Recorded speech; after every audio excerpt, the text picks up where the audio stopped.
કેળા તો બધાના ઘરમાં ખવાતા જ હોય છે, પણ ક્યારેક એવું થાય છે કે કેળા જ્યારે વધારે ઘરમાં આવી ગયા હોય અને કોઈ ખાઈ નથી શકતું ત્યારે આ રીતના કેળા પાકી જાય છે. તો આપણે પાકેલા કેળાનું શું કરવું એની રેસીપી આજે જોવાની છે. અને આ ખરેખર ખૂબ જ ઉપયોગી છે. જનરલી આપણે એવું કરતા હોઈએ છીએ કે પાકેલું કેળું હોય તો આપણે એને ફેંકી દેતા હોઈએ છીએ, પણ એ તમારે ફેંકવાનું નથી અને એનો ઉપયોગ કરી લેવાનો છે. ખરેખર તમે ઘણા રૂપિયા પાર્લરમાં બગાડતા હશો તો પણ આવું સરસ રિઝલ્ટ નહીં આવે, એટલું સરસ આ કેળાનું રિઝલ્ટ આવી અને રેડી થાય છે.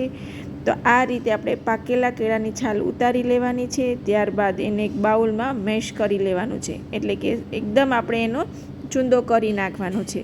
જેવું આપણે ક્રીમ બનાવીએ છીએ એ રીતનું આ ક્રીમ બનાવી લેવાનું છે, એટલે કે એકદમ એને મેશ કરી લેવાનું છે. તો અહીંયા આપણે ચમચીના મદદથી અથવા તો હાથ વડે મેશ કરી લઈએ. તો આ રીતે આપણે એકદમ સરસ મેશ, એકદમ સ્મૂથ પેસ્ટ કરી લેવાની છે એની.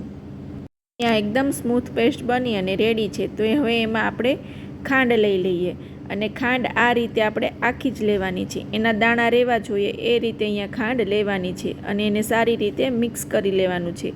ત્યારબાદ એમાં આપણે અડધા લીંબુનો રસ નીચવો છે, તો અડધા લીંબુનો રસ લઈ લઈએ અને બધું સારી રીતે મિક્સ કરી લઈએ.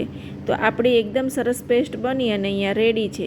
તો હવે તમે કોઈ પણ જગ્યાએ, એટલે કે હાથમાં, મોઢે, પગે, કોણીના ભાગે, પછી આપણા જે ગોઠણનો ભાગ છે ત્યાં કોઈ પણ જગ્યાએ એકદમ સ્કિન તમારી બ્લેક પડી ગઈ હોય અથવા તો તમે બહાર ગયા હોય અને તડકાની કાળી પડી ગઈ હોય તો તમે આ રીતે એનું માલિશ કરી શકો છો અને એકદમ નેચરલી ફ્રૂટથી તમે એ કરશો ને તો બહારનું ફ્રૂટ ફેશિયલ કરાવવાની જરૂર નહીં પડે.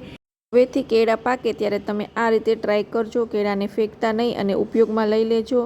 અને આવી રીતે 10 મિનિટ માલિશ કર્યા પછી હાથ ધોઈ નાખવાના છે અને તમને ફરક દેખાશે, તમારા હાથમાં ગ્લો કરશે અને કાળાશ હશે એ બધી જતી રહેશે. મળશું વધુ વિડીયો સાથે.